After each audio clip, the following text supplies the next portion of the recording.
Hello and welcome to The Shift, the podcast that aims to tell the no-holds-barred truth about being a woman post-40. Created and hosted by me, journalist and author Sam Baker. Now, I first came across today's guest, Dr. Emily Nagoski, on this very podcast, when my then guest, Sarah Knight, who's creator of the NoFucks Given franchise, raved about the transformational power of her runaway bestseller, Come As You Are. I hunted it down, and like millions of women the world over, I was blown away. A sex expert who spoke our language? Who took the pressure off rather than piling it on? No way. So when I heard that the Kinsey-educated sex educator had turned her attention to long-term relationships in a new book, Come Together, I was obsessed. Not least because it turns out that sex experts are human too. And Emily had experienced her own fallow period. But instead of wallowing in it, or panicking, or buying uncomfortable knickers, Emily used her own story of sexual disconnection and reconnection as an opportunity to look at what makes and breaks sexual connections. And guess what? It's not what you think. Your culture of origin began to plant ideas about bodies and sexuality, about gender and love and safety and connection. And while you're young, they cultivate the garden for you. And as you get older, they teach you to cultivate the garden. So by the time you get to young adulthood, there it is. Emily joined me from her home in New England to discuss coming out as a sex expert who'd lost her sex drive, taking the shoulds out of your sex life, why passion is overrated, how to get the weeds out of your sexual garden, being told she no longer had a young vagina, thanks, and why she only has one inarguable piece of advice. Lube is good.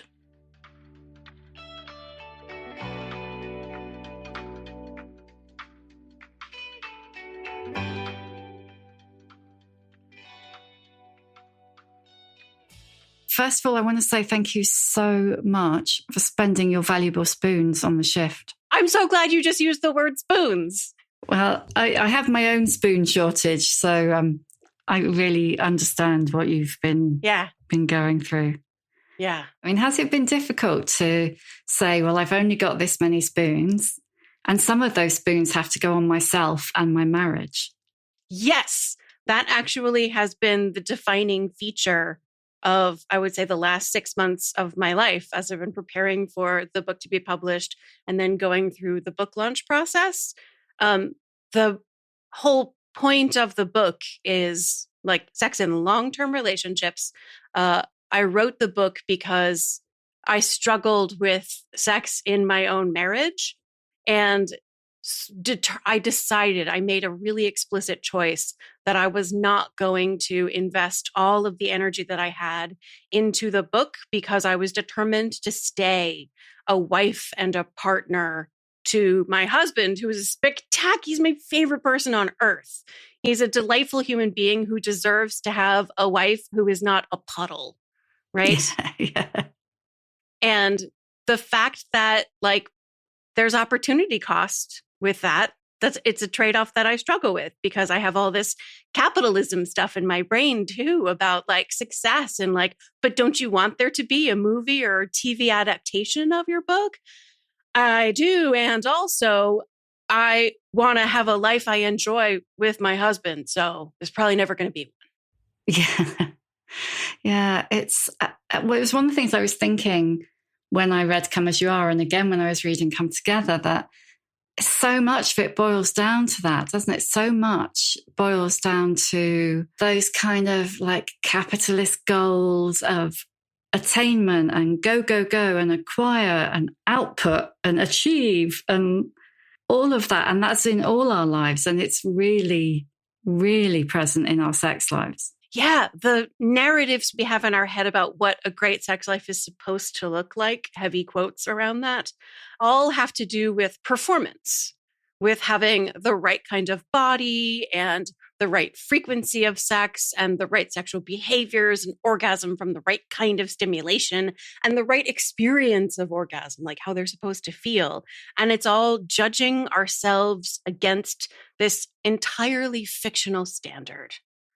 this totally made up, invented, often deliberately manipulative and cruel standard, rather than noticing what's actually true about our sex lives and deciding that who we truly are as sexual people is someone worth being, that we already deserve all of the pleasure that our bodies are capable of. Joni Blank, the founder of Good Vibrations, she is the reason why the catchphrase for Good Vibrations, the feminist sex toy store, is pleasure is your birthright. But that's a big thing to take on board, isn't it? Because we're not taught that. Yeah. In fact, we're taught the opposite, that you have to earn it. You need to deserve it. Like, what are you going to do? I had this very silly idea earlier this week. I'm going to write a very short book called You Only Get One Monkey. I used to do this exercise when I worked on a college campus. I would do like a wellness orientation. Welcome to the college campus. Let's spend a weekend talking about how you're going to take care of yourself while you're here at school. And I would hand out sheets and they would color a line illustration of a monkey, right? And while they're coloring, very relaxing activity, I would ask them questions about how they're going to take care of their monkey. Like, what are they going to feed their monkey? And how much are they going to let their monkey out to play? And how much rest are they going to let their monkey have? And how much work are they going to have their monkey do? And are they ever going to have play or sleep be contingent on doing enough work?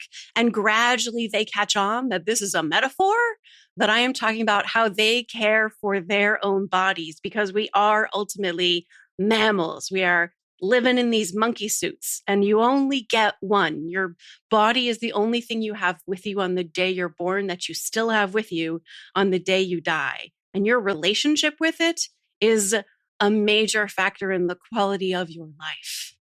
And you don't always get control over the state of your body, as we have been experiencing. Students will even raise their hands and say things like, but the monkey deserves rest. Oh, man. Never mind play and pleasure. They feel guilty for sleeping. It's no wonder we get to our 40s and 50s and 60s. And we're fucking exhausted. Yeah. And we can't even begin to unpick all this stuff because it's, it's decades ingrained. Yeah. And it's a moral judgment. It's like whether or not you're a good person can be measured by how hard you work and how much you change the world and how much you achieve, and experiences that your children have, if you have children, and the happiness of your family members, because of course the happiness of your family members depends entirely on you and your contributions. And it's your job. It is your moral obligation to sacrifice time, your attention, your energy, your physical well-being, sometimes your life. Sacrifice yourself on the altar of other people's comfort, convenience, and happiness. And if you don't do that, you deserve to get the crap beat out of you. And if there's no one around to beat the crap out of you, you'll just go ahead and beat the crap out of yourself. Do it yourself, yeah. It's the classic kind of good girl stroke person, fixer, hyper alertness thing that is ingrained in us so young, isn't it? Was it ingrained in little Emily? Oh, yeah, of course. I was raised as the day I was born, people looked at my body and they went, it's a girl. And I got the same user's manual that everybody who's assigned it's a girl gets, which is you are a giver. It is your job on earth to be pretty, happy, yet calm, attentive to the needs of others. And it got reinforced over and over again. I got shamed out of my regional accent, as I know happens to a lot of people in Britain. I got shamed out of, I was once told that I was really ugly when I made an angry face. Oh, yeah, the wind will change and you'll get stuck like that. It's something they say in the UK. Yeah. Yeah. As if there's something wrong with being stuck in an angry face when there is so much in life to be angry about, right? So much. But how dare we impose something as inconvenient as our uncomfortable feelings on other people? At what point did you get comfortable airing those feelings and inflicting them on other people? So I have an identical twin. even though we're identical twins, we have this really big difference in our relationship with our body and emotions. My internal experience, my interoception is extremely vivid.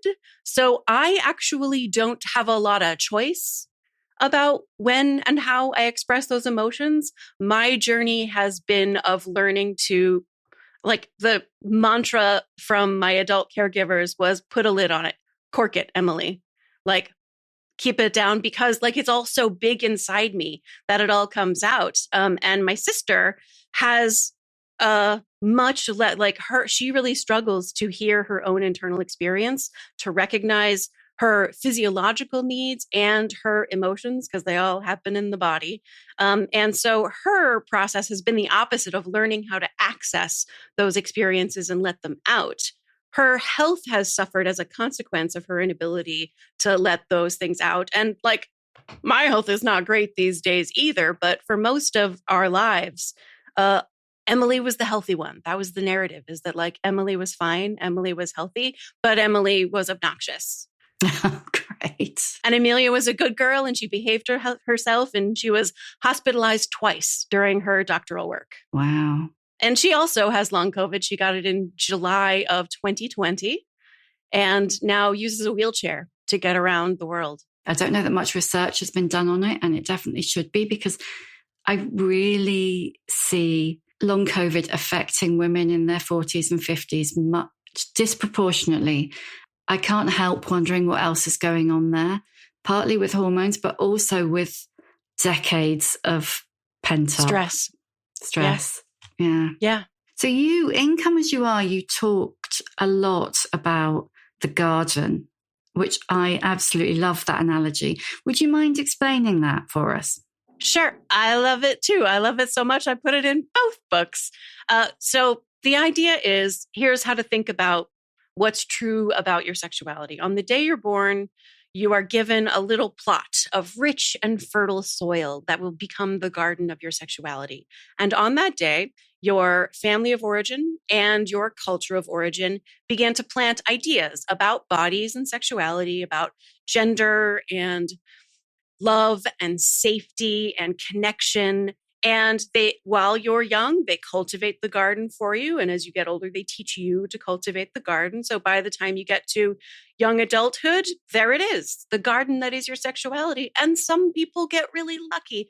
It's beautiful and lush, and all they have to do is cultivate and harvest. Do you know any of them? I have met approximately 2, and they are not free of garbage stuff in their gardens, because the culture in which all of us are raised is just jam-packed with garbage, in particular for women, because our messages are inherently contradictory.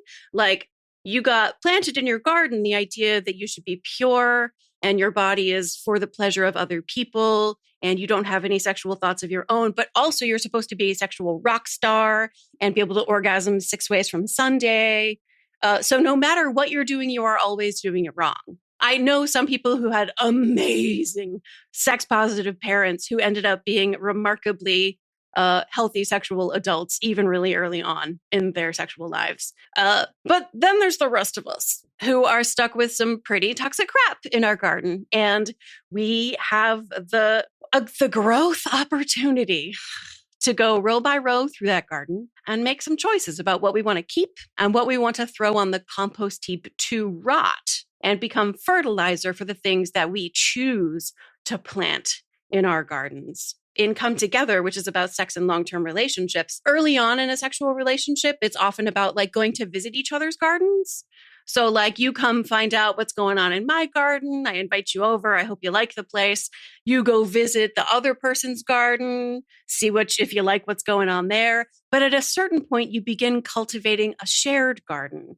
You bring over your favorite stuff from your garden and they bring over their favorite stuff. And you really hope that they don't strangle each other, those plants. And it's an opportunity for us to create change in our own lives and in our sexual connections. What kind of garden did you get landed with? Oh, very bog standard middle-class American white girl. Yeah. Which could be, again, like I have an identical twin. And we ended up, by the time we got to 18, with sort of like I had one of the scripts and Amelia got the other script. I got the you're supposed to be a sexual rock star, Glamour magazine, Cosmo, like 50 ways to rock his cock. Like, I remember reading articles that said men really like it when women enjoy sex. So make sure you do things that show that you like what's happening. So don't enjoy it. Perform enjoying it. Perform pleasure. Like men like it when women touch their own breasts. Make noise. Not about actually experiencing pleasure, but about performing pleasure for someone else. Yeah, that's the script that I got. And Amelia got the one that was like, don't have any sexual thoughts or feelings of your own. Don't have any sexual sensations. Your body is for someone else's pleasure. Raised in the same household, genetically identical, but with very slight differences, sort of like the soil that fostered different plants resulted in these really different gardens. And both of us have had to go on the journey of like choosing what we wanted to keep and what we wanted to add that didn't take root initially. So how did you come to make a career in sex education?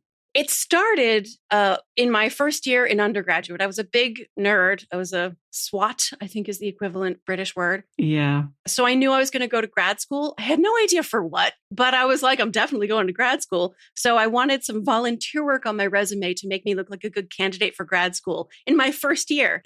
You were a SWAT, yeah.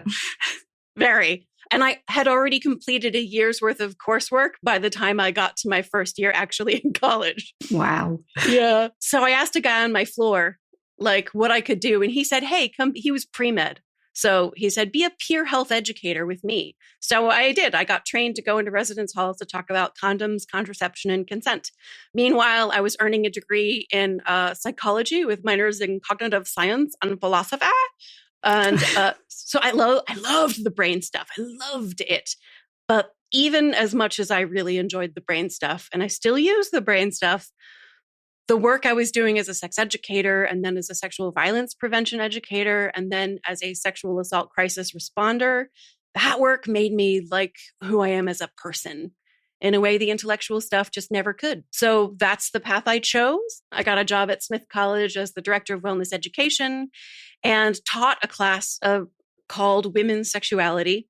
But because it was such an intense semester, the last question on the final exam was, tell me one important thing you learned. Out of all these ideas that we've talked about, 187 students, more than half of them wrote something like, I learned I'm normal. I'm normal. I'm not broken. There's nothing wrong with me just because I'm different from other women. And I don't know if you've spent a lot of time grading final exams.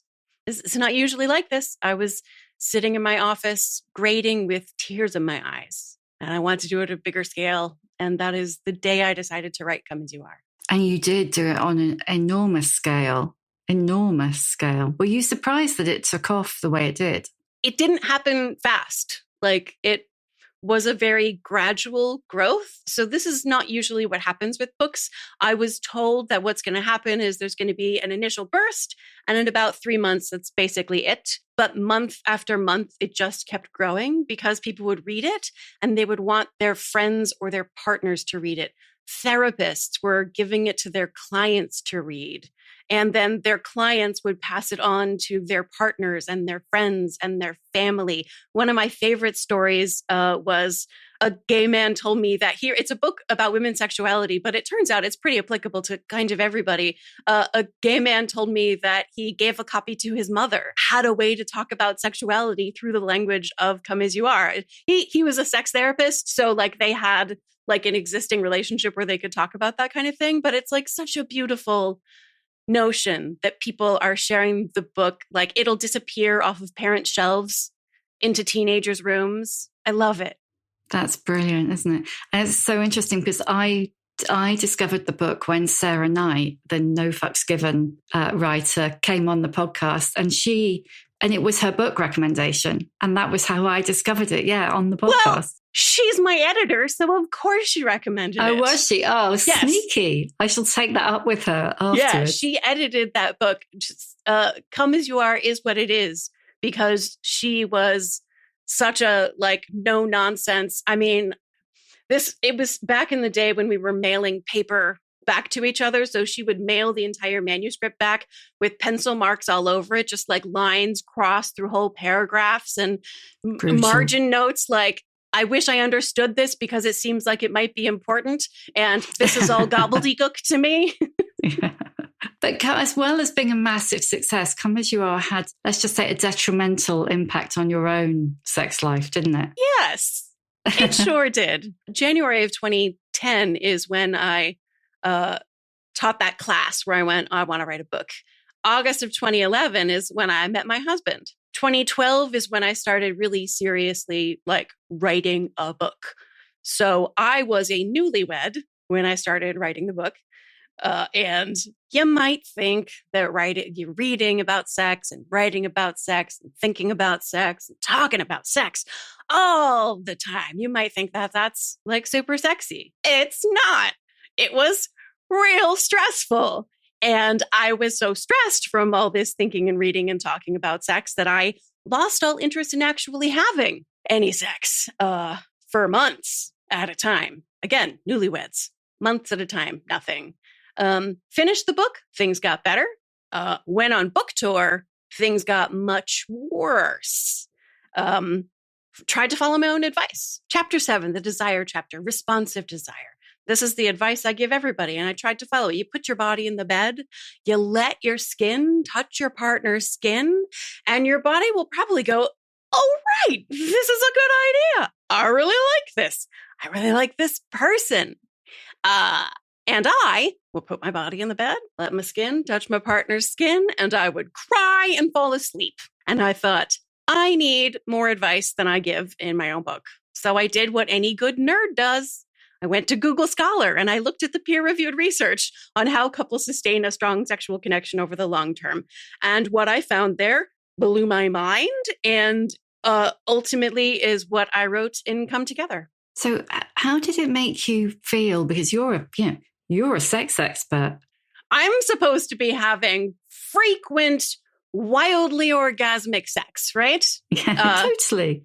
And like months of nothing. And yeah, I absolutely did the thing where you beat the crap out of yourself because you're supposed to be able to fix every problem. And look, I'm not saying there are not advantages and that I don't have a great sex life because I do this for a living. The sex I have is very enjoyable, not least because my partner and I communicate extremely well about sex. And both of us know that we don't have to follow anybody else's rules about who we're supposed to be or how we're supposed to have sex.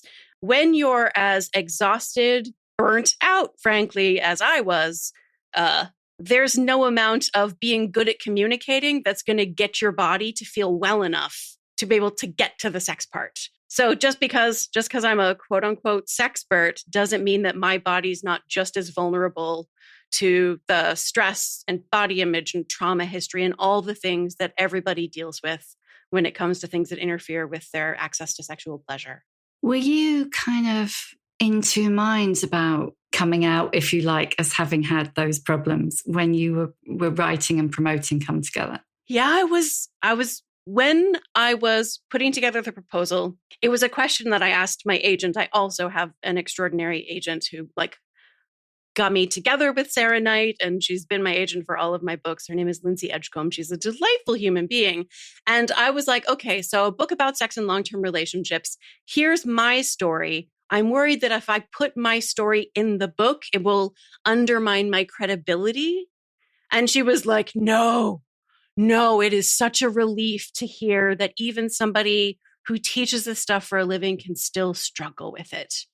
And over and over, that's the response I've gotten, especially from other professionals and especially from grad students who are growing into the profession, to know that their experiences of being really exhausted and overwhelmed so much so that they can't actually have the sex they talk about all day, every day is not aberrant. They are not alone. I think it's from outside, for me, I really felt like it's like you practice what you preach. You're not just laying down all these rules. And by the way, that was one of the things that I loved about Come As You Are, and I equally love about Come Together, is that it's not prescriptive like that. It's not just piling on. So many books in this area are just They're really heterosexual, which we'll talk about in a bit. Sorry, the cat's attacking my chair. Will you just get lost? It's not even food time yet, but he's just starting the attrition now.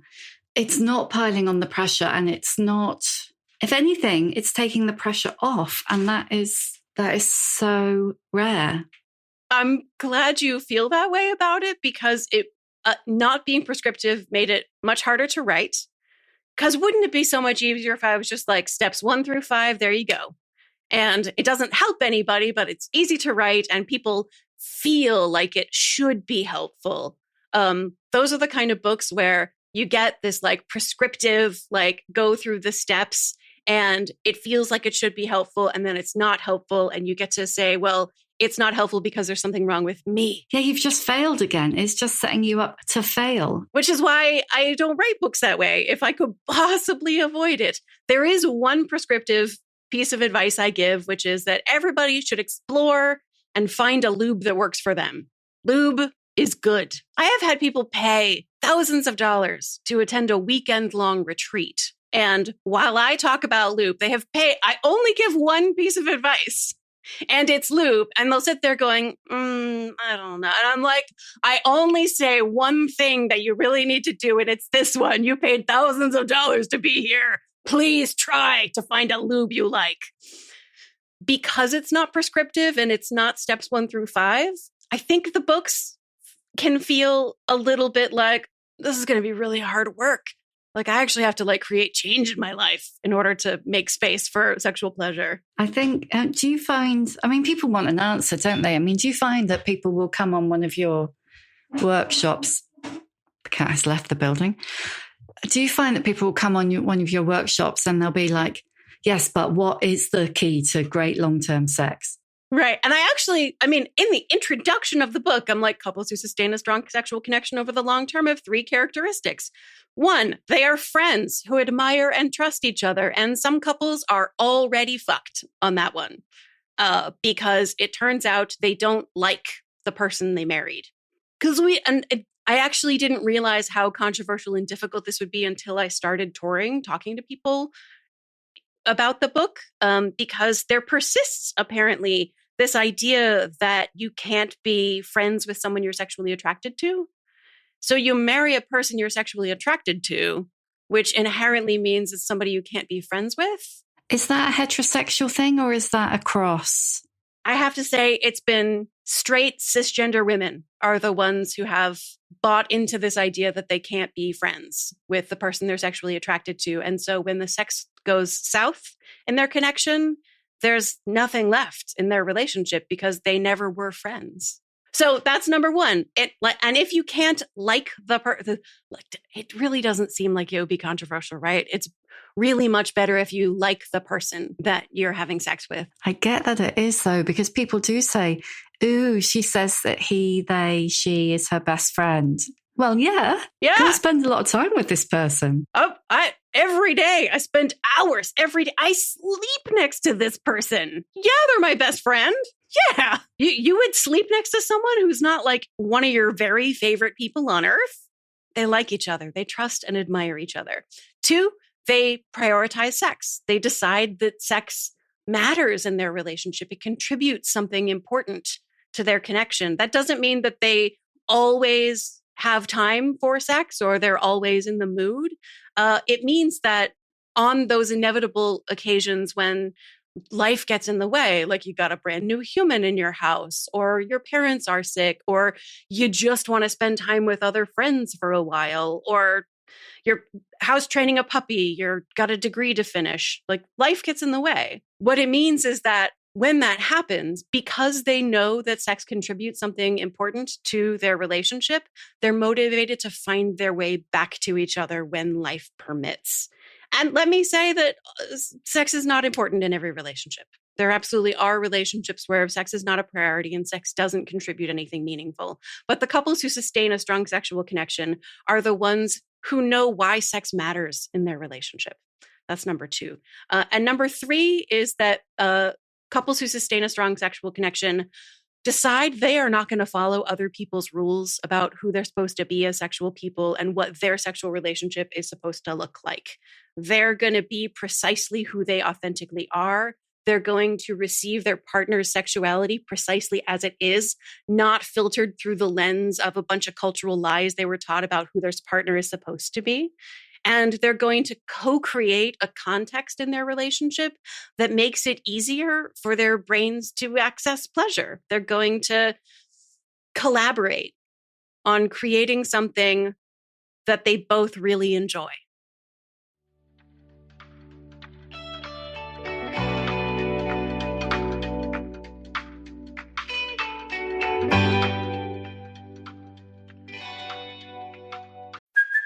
Hey, it's Kaylee Cuoco for Priceline. Ready to go to your happy place for a happy price? Well, why didn't you say so? Just download the Priceline app right now and save up to 60% on hotels. So whether it's Cousin Kevin's Kazoo Concert in Kansas City, go Kevin, or Becky's Bachelorette Bash in Bermuda, you never have to miss a trip ever again. So download the Priceline app today. Your savings are waiting. Go to your happy place for a happy price.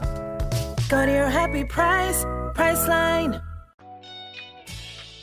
It's so interesting, isn't it? Because like the friendship and the enjoyment and cuddling and pleasure, they're all so much the opposite of, like we were saying right at the beginning, the way that sex is viewed. You know, it's all keeping the spark alive and sex drive and desire and how often you do it, you know? You are literally naming like my biggest bugbears. Like like if I could erase some phrases off the face of the earth, it would be keeping the spark alive, sex drive, wondering about how often you do it. People ask a lot, how often should I be having sex? And like the answer exists in the science. Researchers have asked that question, and we know kind of the typical frequency with which people have sex. We have known that for more than 100 years because it's an easy question to ask and it's an easy question to get an answer to. And so researchers have been doing it for a long time. It is impossible to hear, like, I'm not going to say it because it's impossible to hear that number and not judge yourself as being okay or not okay based on whether or not your sex life matches the average. And here's the thing. What do those people's sex lives have to do with you? And two, what if people are having sex at a frequency that feels like a pretty high frequency to you, but at least one of them does not enjoy any of it? But say there's another couple that's having sex at a frequency that seems pretty darn low to you, like that's pretty infrequent sex, but they both just love it. It's really interesting because I speak to so many women for the podcast and interviewed so many women for my book that started the podcast, The Shift. And I hear so much the same, which is that very many of them, almost but not exclusively heterosexual, are at the very least lonely in their marriage, might go so far as to say they hate their husband, but are certainly over it. And sex is, it's not that they don't necessarily, some of them wouldn't mind sex, but not with their husband. And others are just like over it. They just wouldn't care if they didn't have it again. It's like what's going on there? I suppose there are two things I'm wondering. Firstly, what is going on there? The answer is the patriarchy. Continue. The patriarchy. Yeah.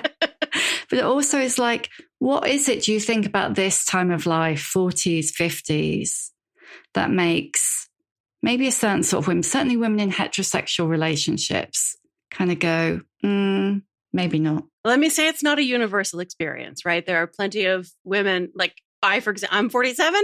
And while I have struggled because I've been so stressed, overwhelmed, exhausted, I really like the sex that we have. I'm in like a monogamous, heterosexual looking marriage, and like we're doing really good. And I look forward to my ideal retirement is like basically all we do is grocery shop and fuck.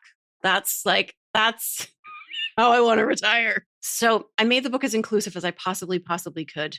But the research has been very clear for the last couple of decades that couples in heterosexual type relationships, though they may have sex more frequently than other kinds of couples, they have less variety of their sex. They have fewer orgasms. They're less likely to say, I love you. There's less kissing.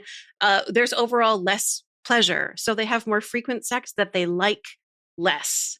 I am worried about the straights. My editor's boss read the book and was reminded of like her local Facebook moms group. Like a community will have like a moms group for people who live in a geographical area.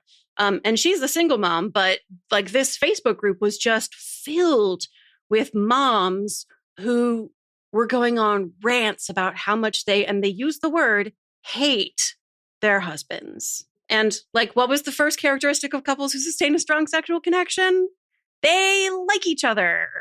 And sometimes it might be the case that like one or both people in the marriage is like actually a bad person.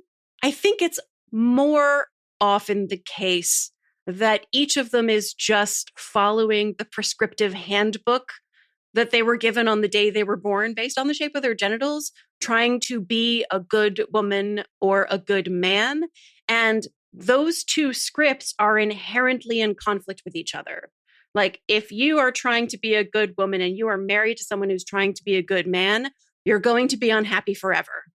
It is in the nature of those two scripts, because if you're a giver, it's a girl, you're a giver. Your job is to be pretty, happy, calm, and attentive to the needs of others. If you are, and it's a boy type person, you are raised to be a human winner, to be competitive and acquisitive and entitled and interested and able to have sex at any moment, at any time, with anybody. And your value on earth as a human can be measured in part by your ability to get someone else to let you put your penis inside them, right? And so if you're married to a woman, and oh, by the way, if you're taught that you're a human winner and your job is to be competitive and put your penis inside people, then you're taught that girls and women are inferior to you. And if you're a person who puts your penis inside women, then women are now gatekeeping whether or not you are worthy of the air you breathe. So if she says no to sex, it could be that she's just saying, I am touched out from the child rearing. I'm exhausted from having to like go to class and then go to work, and I'm just too tired. But it feels to him like she's saying, no, you're not quite worthy of the air you breathe. You're not quite a fully deserving human on earth. Like there is no way to win. There's no way to be happy in a sexual relationship where both people are trying to follow the rules of heterosexuality.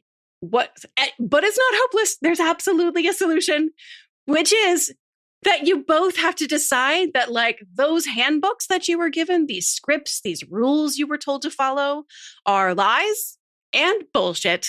And you're going to make up your own rules. You're going to decide for yourselves who you truly are as sexual people. You're going to stop measuring your worth based on somebody else's opinion of who you're supposed to be. It's so interesting, isn't it? What do you think the impact of perimenopause is? Have you been through perimenopause? Oh, heck yeah. I had my first hot flash in an airport in February of 2020. Oh, man.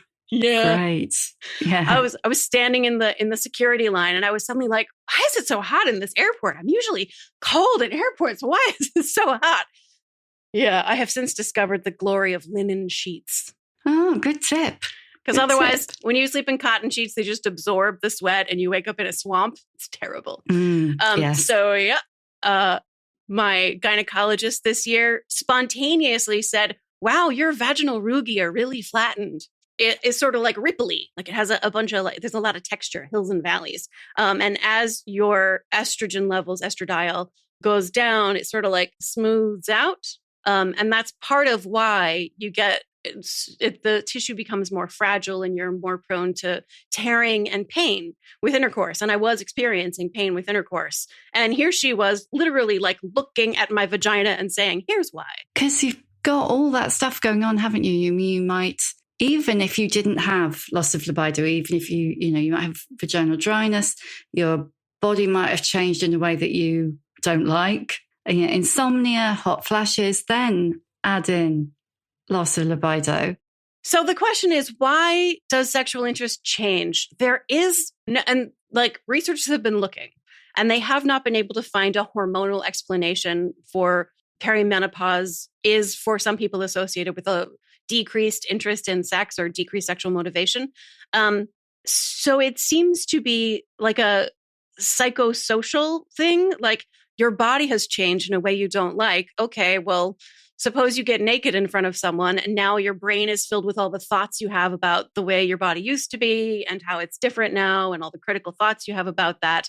And those critical thoughts, are they going to make it easier to want and like the sex that you're having, or are they going to like hit the brakes and totally interfere? If you're experiencing pain, here's a wild, crazy idea. It is not dysfunctional not to want sex you do not enjoy. Whoa. Painful sex is sex you do not enjoy. And it makes sense that if sex hurts, you're going to have hesitation. When your partner tries to initiate, you're going to be like, oh, do I really want to have to go through that? I'm not sure. So there are a lot of good reasons why.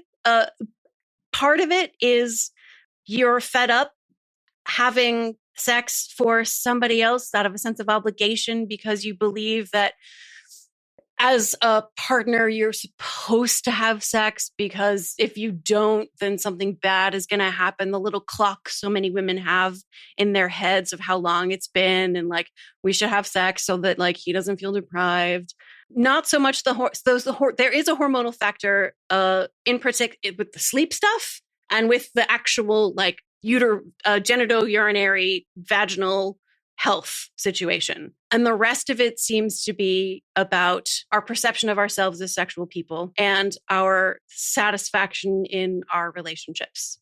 But if we think about what we would want for the next generation of women, for our daughters, would we want them when they get to perimenopause to be like, I guess sex is just terrible and I can be glad that it's over? I talk about like an example couple that goes to sex therapy and one partner says, so I used to be into the sex, but these days, I'd be perfectly fine if we never had it again. I'm sorry if that hurts my partner's feelings. And there's a sex therapist in Canada named Peggy Klein-Plotz who leads the Optimal Sexual Experiences research team. And she will say to this person who would be fine never having sex again, so tell me about this sex you don't want. And do you think they're describing like playful, connected, highly orgasmic, pleasurable, joyful sex? Or is it, as Peggy puts it, dismal and disappointing?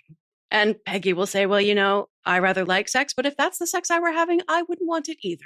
So tell me, Peggy will say, what kind of sex is worth wanting? This is a really important question. What kind of sex is worth wanting? I break it down into 4 questions, actually. What is it that you want when you want sex? And people's flippant off the top of their head answer is orgasm. 95% of people can have an orgasm on their own. So that's, if orgasm is not something that's been accessible to you, there's whole workshops and books just on that. And there's whole sex toys just for that.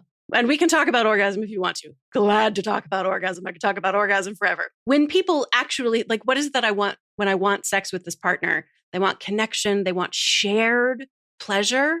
They want to feel wanted. And they want to be able to close the door on all their other responsibilities and identities and obligations and just like vanish into the pleasure that's happening in the moment. What do you want when you want sex? What don't you want when you don't want sex? Feeling obligated is the number one answer there. Hint. So when people have like what they call maintenance sex, where they decide that they should just have sex however often they think they're supposed to have sex, but at least one of them doesn't like it, you destroy a relationship that way. Oh, I want to live in a world where we only ever have sex we like. Here's the wacky part. And we don't even feel bad for not having the sex we don't like. I know. I want to change the world. And what do you like when you like sex? And what do you not like when you don't like sex? Those 4 questions will get you a long way from, you know what, I feel like the sex part of my life might be over and good riddance, to like maybe sex exists for me in a pleasurable, positive way. And I have just been trapped in somebody else's idea of who I'm supposed to be as a sexual person and what sex is supposed to look like. There's something you wrote in this week's newsletter while you've been kind of talking to people about the book on tour. You've been really shocked by the number of people, cis straight women, who seem to really believe that connection with their long-term partner, it should just be there, should just be spontaneous. And I wonder, it feels like almost ageist or certainly short-term relationshipist that the new, the young, whatever is exciting and anything long is boring. And if it doesn't just automatically come, then forget it. Yeah, I have a hypothesis that it truly is tied to capitalism, that we've all been trained that what's new and exciting is what's good, that it should feel easy and fun. And if it's not easy and fun, then there's something wrong. As if the deliberate cultivation of a connection is not a healthy, normal way for people to relate to each other. It should just be there all the time without you having to do anything about it.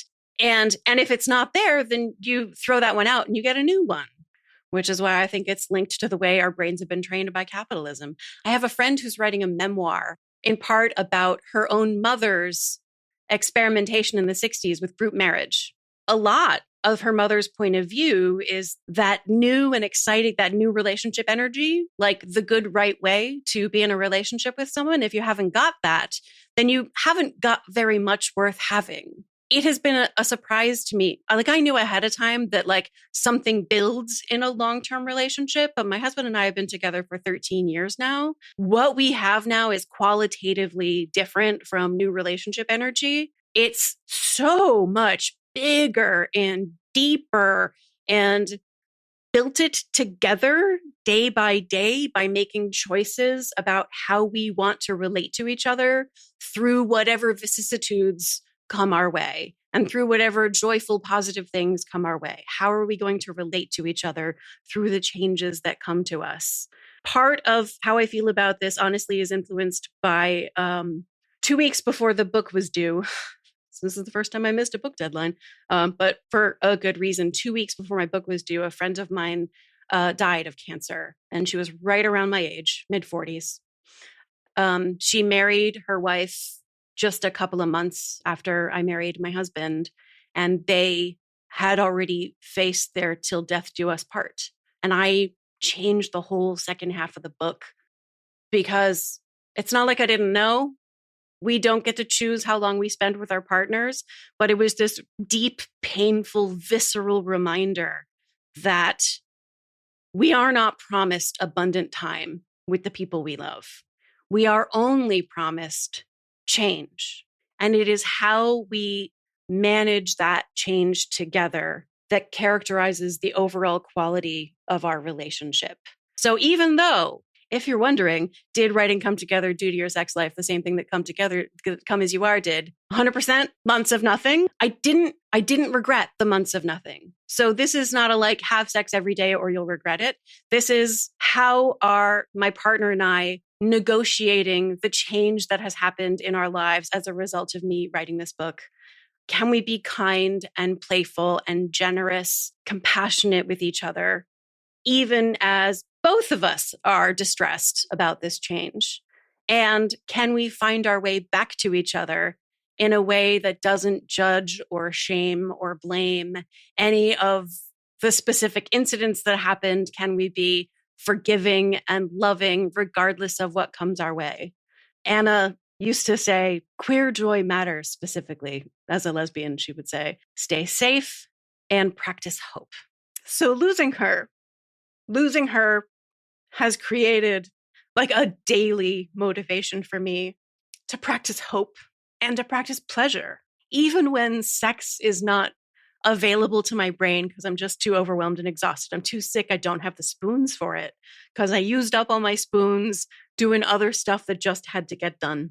I can still notice the pleasure of like a new leaf that burst on my monstera or on it's May. So the tree is like busting out with leaves. I can notice that pleasure. I can watch my husband singing to the dogs while he feeds them. I can notice that pleasure and enjoy it, and I can share it with him. And that is us managing the changes that happen in our lives in a way that day after day results in a life that I feel glad to be living. It boils down to so much of what you say, doesn't it?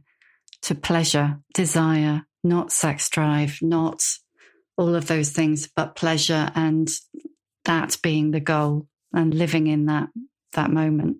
John Green, a YA author he has OCD and depression, and he wrote a YA book called Turtles All the Way Down about a teenager with OCD, and it's being turned into a movie. And so he's doing a lot of press for that movie. And he just made a video about being interviewed about his marriage. And the title is like, here's the secret to their happy marriage. And he's like, the secret is mutual respect. Like, it kind of does just come down to this basic, like, you have to be glad to be with this person. Yeah. And it comes back, doesn't it, to your point one, you kind of got to like each other. So there's a sex therapist named Christine Hyde in New Jersey who taught me this analogy. She'll say to her clients, imagine your best friend invites you to a party. You say yes, because it's your best friend and it's a party. But, as the date gets closer, you start thinking there's going to be really heavy traffic. Got to find childcare. Am I going to want to put on my party clothes at the end of a long week? But you said you would go, so you get the childcare and you trim your nose hair and you put on your body glitter and you go to the party. And what happens? A lot of the time, you have a good time at the party. If you are having fun at the party, you're doing it right. That's a great point for me to ask you the questions that I always ask at the end, because if you let me, we would be here for another 3 hours. And I've got a feeling I need to be more disciplined. You haven't got those spoons. Right. What's your emotional age? I would say approximately 42. Why 42? That is how old I was when the pandemic had hit. And I have both grown emotionally and shrunk in my physical well-being equally. So I'm sort of like stuck at 42. Also, Douglas Adams. Give us a book recommendation that isn't by Sarah Knight. Dang. I just read the memoir of death doula Elua Arthur called Briefly Perfectly Human. And it's great. What advice would you give younger women? Try not using any social media for a month and see what happens to your brain. Have you done that? Oh, yes. It's wonderful. But I am in a privileged position. I can get other people to manage my social media for me. Name an old bird role model. I'm going to go the sappy route and say my mom. You wouldn't be the first person to do that. But so my mother started having babies before she went to college. So she didn't go to college until my sister and I were in high school. And then she continued and got a master's degree. And then she continued and got a doctoral degree. Then, in the process of doing her doctoral degree, she divorced my shitty dad and moved to the beach. And now she's working as, I think, an accompanist at a Unitarian church. And that's like hashtag the life. She got a boyfriend who owns a boat. She's got there. She's done it. Yeah. And because she's a redhead, she didn't go gray at all. She just went blonde. Yeah. She deserves to be an old bird role model. 100%. What's your superpower? It's not that exciting. My verbal memory is, I had to go through neuropsychological evaluation for some things. And so I know diagnostically, my verbal memory is off the charts good. I don't know what good it does to have a great verbal memory, but I have it. Yeah, you never know when it might come in handy. Last one, how many fucks do you give? I have fewer fucks than I used to.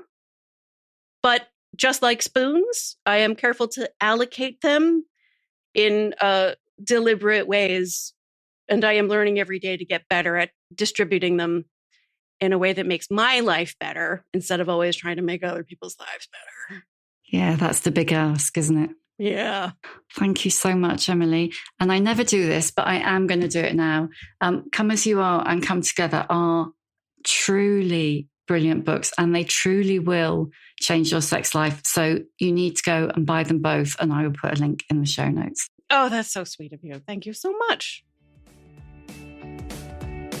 Thank you for listening. If you enjoy The Shift and would like to show your appreciation, why not buy me a coffee? Go to www.buymeacoffee.com/The Shift with Sam Baker.